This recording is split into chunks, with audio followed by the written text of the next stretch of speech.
Hello guys အားလုံးပဲမင်္ဂလာပါဆိုတော့ဒီနေ့ကျွန်တော် Razy ဖက်နက်တရံကိုကျွန်တော် unboxing လုပ်မယ်နောက်ပြီးတော့ first impression ပြောရပါမယ် full review တော့မဟုတ်သေးပါဘူး full review ကိုကျွန်တော်ပြီးတဲ့အခါကျရင်ပြောပါမယ် okay ဒါက Adidas ရဲ့အသစ်ထွက်ထားတဲ့ Razy ဖက်နက်တရံမှာဆိုတော့မာရသွန်ပြည့်နေကြတယ်ဆိုသိတယ်2025မှာ Adidas ကထွက်လာတဲ့ Razy ဖက်နက်တရံဆိုရင်မာရသွန်ပြည့်နေကြတယ်ဆိုရင်သိတယ် okay ဆိုတော့ဒီကောင်က Adios Pro 4 ပါ Adidas ကဒီ running shoe တွေပေါ့နော် running shoe ဖွဲ့စည်းမှုကိုပြောမယ်ဆိုရင်သူက Adidas ကကျွန်တော်တို့တည်ထားပြီး original series ရှိတယ်ဒီကောင် casual ပုံစံလေးပေါ့နောက်ပြီးရင် performance series ရှိတယ် performance series မှာ ultra boost တွေပါမယ်ပေါ့နော်ဆိုတော့နောက်ပြီးရင်သူ့ရဲ့နောက်ဟို subsidiary လို့ပြောအောင်လားဟုတ်တယ် subsidiary လို့ပဲပြောရပါ Adios က Adidas ကနေခွဲထားတဲ့အခွဲလေးပေါ့နော်အခွဲလေးတစ်ခု Adios ကဒီ Razy နဲ့ပတ်သက်တဲ့ဖက်နက်တွေကိုထုတ်တယ်သူက training နဲ့ပတ်သက်တာကိုမထုတ်ဘူးပေါ့နော် training ဆိုဟိုလိုမျိုး indoor training လို့ရိုးစင်းဟာတွေမထုတ်ဘဲနဲ့ Razy နဲ့ပတ်သက်တဲ့ဥစ္စာကိုထုတ်တဲ့ department တစ်ခုပေါ့အဲ့လိုမျိုးခွဲထုတ်လိုက်ပြီးတော့သူက Adidas ကသူတို့ research တွေတောက်လျှောက်လုပ်လာတာဆိုတော့ Adios Pro ရှိမယ် Adios Pro 2ရှိမယ် Pro 3ရှိမယ်အခု2025မှာဆိုရင် Pro 4ထွက်လာခဲ့ပြီနောက်ပြီးရင်ဒီဒါ Razy shoe တွေပဲနောက်ထပ် Razy shoe ပဲနောက်တရံတော်တော်လေးဈေးကြီးပါစင်ကာပူတော်900ကျော်တယ် disposable shoe ပေါ့နော်ဒီ Pro Evo 1ဆိုရင်ဒါ Adios ရဲ့အောက်ကပေါ့နောက် Boston 12ဆိုလဲ Boston 12က Tempo Run လုပ်တဲ့ဥစ္စာဒါတွေလည်း Adios အောက်ကပဲအဲ့တော့ Adios ပါတဲ့ဥစ္စာတွေအကုန်လုံးကိုထုတ်တဲ့ဥစ္စာဒီနောက်ထပ် department တစ်ခုအနေနဲ့ Adidas ကခွဲထားတယ်ပေါ့ Okay ဒါ Pro 4 Okay စပြီးတော့ box လေးဖွင့်ကြည့်လိုက်အောင်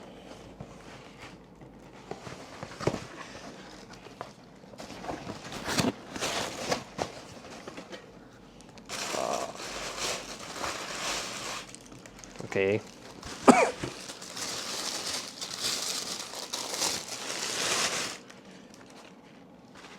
so aggressive သူ့ရဲ့ design ကရိုးရှင်းရှင်းပဲ3 strike ဆွဲထားတယ်ဒါပဲပြောင်းမှာ3 strike ကိုကျွန်တော် solo tape ဖို့မီးတိတ်ပေါ့မီးတိတ်အမဲအောင်သုံးခုကတ်ထားတယ်လို့မျိုးပဲဒါပေမဲ့အရန် aggressive ဖြစ်တယ်အရန်မိုက်အဲ့ဒီနှစ်2025ရဲ့ထွက်မဲ့ဒီ Razy shoe တွေအားလုံးထဲမှာ Adidas ရဲ့ design ကအလှဆုံးပဲဆိုတော့ကျွန်တော်အဲ့အစကျွန်တော် Vaporfly 4ကိုစဉ်းစားနေအောင် Vaporfly 3လည်းရှိထားပြီးသားဆိုတော့4ကိုစဉ်းစားနေဒါပေမဲ့ Vaporfly 4ရဲ့ design confirm ဖြစ်ပြီးသွားတဲ့အချိန်မှာကျွန်တော်နောက်တစ်ခေါက်ဒီ Adidas showroom မှာ Adios ကိုသွားPro 4ကိုသွားဆန်းနေပေါ့ဆန်းတဲ့အချိန်မှာ design ကလည်းကျွန်တော်ကြိုက်တယ်နောက်အဲ့ကျွန်တော်သွားဆန်းတဲ့အချိန်မှာဒီ color ကဟိုသူ့ရဲ့ signature color ပေါ့နော် signature color စင်ကာပူရောက်လာပြီးတော့ drop လုပ်တဲ့အချိန်ဆိုတော့ဒီ color လေးကိုကျွန်တော်ကြိုက်တာနဲ့ဝယ်ပြသွားတယ် Okay ဘာလို့ဝယ်ပြလဲဆိုတော့ color ကြိုက်တာဆိုကြောင်းနောက်ပြီးမှကျွန်တော်ဝယ်မယ်ဆိုစဉ်းစားထားတဲ့ design တွေကိုကျွန်တော်မကြိုက်ဘူးဒီနှစ်အတွက်အဲ့တော့ဒီကောင်ဝယ်ပြတယ်နောက်ဒီကောင် design award တွေပါကျွန်တော်တကယ်လည်းရထားသေးတယ်သူတို့ Adidas မှာဟိုတော်တော်လေးအောင်မြင်သွားတယ်ပေါ့နော်အကောင်းဆုံး design လို့ပြောလို့ရတယ်2025မှာ Okay ပြောင်းလဲမှုတွေကိုပြောမယ် Adios Pro 3ကျွန်တော်မှမရှိဘူးဒါပေမဲ့ကျွန်တော် Air Runner Club နဲ့ကျွန်တော်ပြေးတဲ့အခါမှာ3ကာလာ4ကာလာအဲ့ဒါနဲ့ယူပြီးတော့ပြေးဘူးတယ်ညံတယ်ဒါပေမဲ့ upper material ကဒီလို material မဟုတ်ဒီကောင်ရဲ့ဒီ upper material ကလीလုံးဝဟိုပိတ်သားပေါ့နော်အဲ့တော့လေဝင်လေထွက်အရန်ကောင်း breathability အရန်ကောင်းတဲ့ပိတ်သားတစ်ခုဆိုသုံးမိထားတယ်ဆိုတော့အဲ့ဒါအရန်သာသွားတယ် Pro 3မှာက plasticky ဖြစ်တဲ့အသားမျိုးကိုသုံးမိတာကျွန်တော်6တော့နဲ့တိတ်အဆင်မပြေဘူးနားတယ်ပေါ့နော်ခြေပန်းနာတဲ့ပြဿနာရှိတယ်ဒီကောင်ကအရန် comfortable ဖြစ်သွားတယ်နောက် weight ကအရန်ပေါ်သွားတယ် Pro 3နဲ့ရှင်အရန်ကိုပေါ်သွားတယ်နောက်သူ improve လုပ်ထားတဲ့ဥစ္စာတွေအများကြီးပဲဒီမှာဆိုလို့ရှိရင်အနီးကပ်ကြည့်ရင်တော့ကင်မရာထဲမှာမြင်ရတာအနီးကပ်ကြည့်ရင်မြင်ရတယ်တော့ဒီမှာအစိမ်းရောင်လိုင်းချောင်းလေးရှိတယ်ဒီဖနောက်ကနေစလာရပေါ့နော်ဖနောက်ကဒီနေက heat angle စပြီးတော့ဒီအစိမ်းရောင်လိုင်းချောင်းထောက်လျှောက်သွားနေတာရှိတယ်ဒီလိုသွားပြီးတော့ဒီဘက်ထိဆွဲထားရရှိအဲ့တော့သူတို့က light lock system ပေါ့ light lock technology ပေါ့ခြေထောက်ကိုသားတဲ့ဖြစ်အောင်လို့ဒီထိန်းထားပြီးတဲ့ဥစ္စာပေါ့အဲ့ဒါမျိုးပါလာတယ်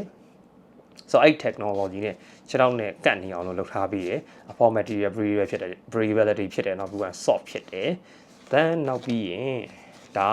အပေါ်နဲ့ပတ်သက်ပြီးတော့ okay သူ့ design မှာဒီအနောက်ကအမီအဲ့အမီရလေ color wave ပေါ်မှာမူတည်ပြီးအနောက်မှာထိုးထားတဲ့စာတွေကွာတယ်ဒီကောင်ဘာရေးထားလဲမသိဘူး this to share pass ဆိုပြီးရေးထားရပါတော့သူ့ရဲ့ color wave ပေါ်မှာမူတည်ပြီးတော့ဒီအနောက်က design တွေကွာသွားတယ်နောက်သူ design ဘက်မှာပြောမယ်ဆိုရင်ဒီမှာဟို raising flag လေးပေါ့နော်အဲ့ဒါလေးကိုထည့်ပေးထားတယ်နောက်ဒီနေရာမှာ ADOS Pro 4ဆိုတာကိုအဖြူအောင်မှာတော့ဒါငွေမြင်အောင်ပေါ့နော်အဲ့ဒါနဲ့သူကထိုးထားတယ် okay ဆိုတော့ဒါကဒီ upper layer mixo ကိုသွားမယ် mixo ကိုပြောမယ် mixo မှာဆိုရင်သူကောင်က Light Strike Pro ပဲဒီမှာလည်းရေးထားတယ် Light Strike Pro လို့ပဲထိုးတာဒါပေမဲ့သူ့ရဲ့ဒီ Light Strike Pro ကလေ Pro 3မှာသုံးထားတဲ့ Light Strike Pro ထက်ပိုပြီး lightweight ဖြစ်တယ်ပိုပြီး responsive ဖြစ်တယ်ပိုပြီးတော့ comfortable ဖြစ်တယ် energy return ပိုကောင်းတယ်ပိုပြီးတော့ comfort ဖြစ်တယ်ပေါ့နော်ဘယ်လိုပြောပိုပြီးတော့နူးညံ့သွားတယ်အဲ့လိုပြောလို့ရနောက်ထပ် version တစ်ခုထပ်သက်သွားပြီဒါပေမဲ့သူဘာမှ mention မလုပ်ထားဘူး 2.0 တွေဘာမှအဲ့လို version တွေဘာမှ mention မလုပ်ထားဘူး Light Strike Pro လို့ပဲပြောတာသူ Light Strike Pro ကနောက်ထပ် level တစ်ခုထပ်သက်သွားပြီနောက်ပြီးရင် okay midsole မှာဆိုရင်ဒီကောင်နှစ်လွှာကိုဆက်ထားတယ်နှစ်လွှာဒီမှာအဆက်လမ်းကြောင်းရှိရပေါ့နှစ်လွှာဆက်ထားတယ်ဆက်ထားပြီးတော့ okay step height ကဒီကောင်က 39mm ကင်မရာထဲမှာမမြင်ရတော့ဘူးထင်တာပဲမြင်ရတယ်ဒီနေရာမှာဒီ 39mm ဆိုပြီးသူထွင်းထားတယ်ဒီကောင် 39mm ရှိတယ် drop က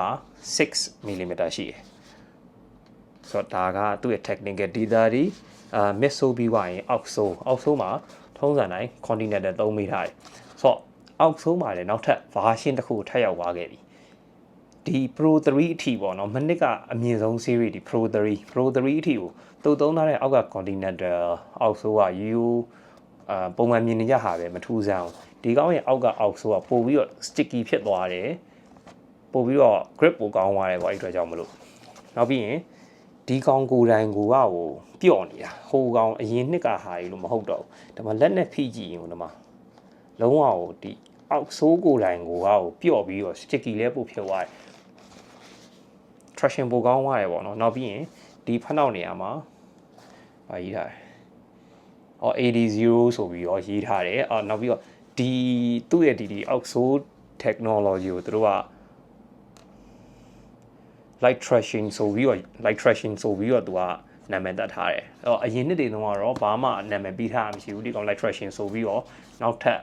အသစ်အနေနဲ့မိတ်ဆက်လိုက်တာပေါ့နော်ဆိုတော့ tracking တော့ကောင်းသွားတယ် grip တော့ကောင်းသွားပြီပေါ့ဒီမှာ energy rock ပါတယ်ပေါ့နော်